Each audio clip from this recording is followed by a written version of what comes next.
Listen up, everybody. I have some news. It's over.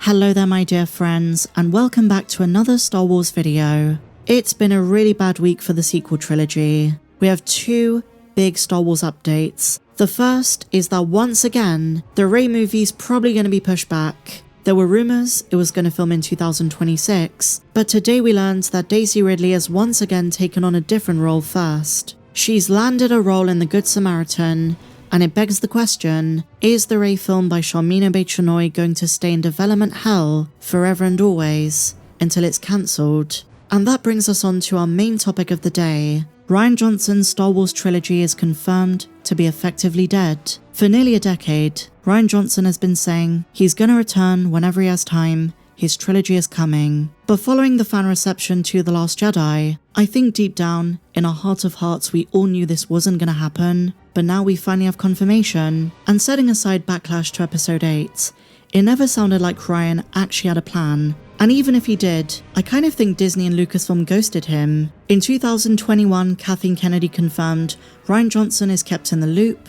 You know, he's part of Hollywood, he knows what's going on at Lucasfilm, and they keep him updated on what's going on. But I don't believe for 1 second they had any intentions of bringing him back on board. He spoke about maybe directing an episode of The Mandalorian, but both Disney and Lucasfilm knew how fans would feel about this. And here's what's crazy. His trilogy was announced nearly a decade ago, and in all of that time, we've had no information on what it was supposed to be about. And that's a very important point, because it tells us Disney never really had any intention of developing this trilogy. I think after The Last Jedi divided the fandom, that was it. Disney moved forward. And The Hollywood Reporter says that Rian Johnson was tapped for episode 9, but declined. But since this article came out just a couple of hours ago, Rian Johnson responded on Blue Sky and denied these claims. And that makes sense, that's consistent. If the backlash to episode 8 is the reason Disney and Lucasfilm shelved his trilogy, then there is zero chance they considered putting the final installment of the sequel trilogy and the Skywalker saga in Rian's hands. Now I will be circling back to Rian Johnson's fabled episode 9 in just a bit, but first, I spent a bit of time compiling everything Johnson has ever said about his now cancelled trilogy. I guess I was trying to find any little breadcrumb, any bit of info that actually signaled what the thing was meant to be about. Because in most interviews he's so vague. He talks about his love for Star Wars, existing in the Star Wars space, those kinds of wishy-washy phrases, but nothing about the characters, when it's set in the timeline, the themes, the tone of it. So I was trying to find anything. And surprisingly, the only info that exists is in an interview with Vanity Fair in November of 2017, just before The Last Jedi came out. When his trilogy wasn't on ice yet, the announcement was still very fresh. He was asked, quote, "Now that the film is done, and they're talking about The Last Jedi, you'll be creating an entirely new Star Wars trilogy separate from the Skywalker saga. What do you have planned?" And he replies, "What I pitched Kathy and Bob Iger and Alan Horn at Disney about that. They got excited about the idea of just a new story. Let's strike out on new ground. A blank canvas. One big, amazing, emotionally resonant Star Wars story told over 3 movies, where we go to new places, meet new people, tell a new tale." He says, "The potential of that is really tantalizing, but the truth right now is that's where we're at." And I bet, before episode 8 came out, Disney told him that his trilogy is dependent on the performance of his movie. And that's why he doesn't want to get fans' hopes up. It's why he cuts his response short and says, "Look, this is where we're at with the trilogy. It was just a pitch. Kathy liked it, Bob Iger liked it, Alan Horn liked it, and all was good. But, and I'm just speculating, it might have been provisional. It might not have been as set in stone as we assumed." But I also reckon, going back and listening to interviews with Kathleen Kennedy, that Lucasfilm was really taken aback by all of the fan backlash. We know people like Mark Hamill tried to warn us, but if you listen to Kathleen Kennedy and the higher-ups, around late 2017 they were glazing the movie. The Force Awakens was such a big hit that I guess they assumed, you know, what could go wrong? There's daringness in the script, the movie took a shed ton of risk, but Kathleen Kennedy and Rian Johnson thought fans were gonna love it. And granted, the critics liked it, the box office was solid, but the fan division was unavoidable. and I think that set into motion the wariness of Lucasfilm, the backtracking of future plans, and maybe one of the first things that was scrapped was Rian Johnson's trilogy. Maybe he was informed that now is not the time, but what's clear to me is that Rian was given a trilogy separate to the Skywalker saga, so I think it would have gone far in the future or far in the distant past. My guess, and a theory I've put forward in the past, he was going to be put in charge of a Dawn of the Jedi trilogy before James Mangold got the gig.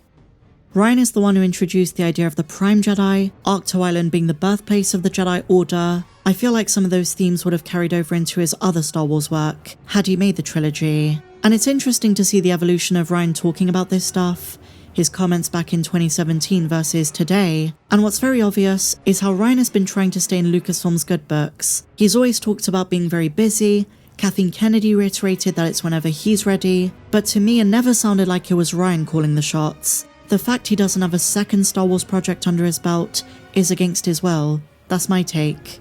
And you know what's really sad? Outside of The Last Jedi, I think Rian Johnson is a visionary filmmaker. I love Looper, I'm a big fan of the first Knives Out, Glass Onion was decent, but with Star Wars his daring impulses might have got the best of him.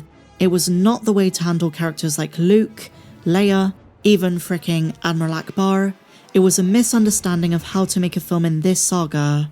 But on his own, left to his own devices, if he was handed a blank slate, a new time period, I think there's a chance he could do something which fans really enjoy and is way less divisive. If they tasked him with a film or a trilogy about the Jedi Order, the Force Order before the Jedi and the Sith, I think Rian could do really well. When you talk about themes of force balance, moral ambiguity, struggles between light and dark, I think Rian could thrive in those areas, because that was something teased on Ahch-To, especially with Rey's lessons under Luke, when she reaches out and she feels the island, and she allows herself to be pulled in by the dark.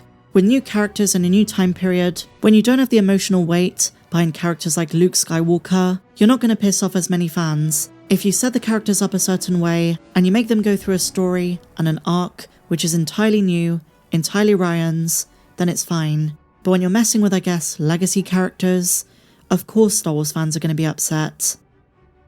Now circling back to Rian Johnson's so-called Episode 9, he denies ever being offered the gig, but considering the ways Episode 9 tried to course correct and tried to have some semblance of cohesion with the rest of the saga, I have to wonder what a logical continuation of Episode 8 would have looked like if The Last Jedi's director and writer Rian Johnson was brought back.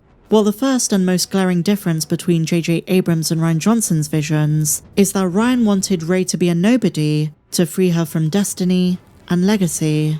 The underdogs of the galaxy can do great things without being Skywalkers or Palpatines. And the first thing JJ did was to say, well, we're gonna have Kylo Ren retcon this. He finds out the truth from Palpatine, and then he tells Rey that while her parents weren't that important, her grandparents were. Notably her granddaddy, Darth Sidious, Granddaddy Palps. And so with The Rise of Skywalker, you can really feel in real time how both J.J. Abrams and Chris Terrio tried to unravel so much of Episode 8. But if Rian wrote Episode 9, then I think Rey would have stayed a self-made Jedi. And she wouldn't have been a conventional Jedi. Her Force philosophy would be distinct from tradition. And in this way, I feel like Rian Johnson's path would have been better reflected in Colin Trevorrow's Episode 9. I also feel that with the way Rian Johnson killed off Snoke, I'm not too certain Kylo Ren would have been redeemed. And at the end of the movie, I think Rey still sets up a new order, but in Rian's version, I think it's something new, some kind of new Force path, but it wouldn't have been as strict as the Jedi Order of old. But what do you guys make of all of this? Rian Johnson's trilogy is now over, it's effectively dead, not gonna happen, and given this information, we might not be talking about him again for a very long time. And if you enjoyed this one, please be sure to give me a big fat thumbs up, subscribe if you're new, and may the Force be with you always.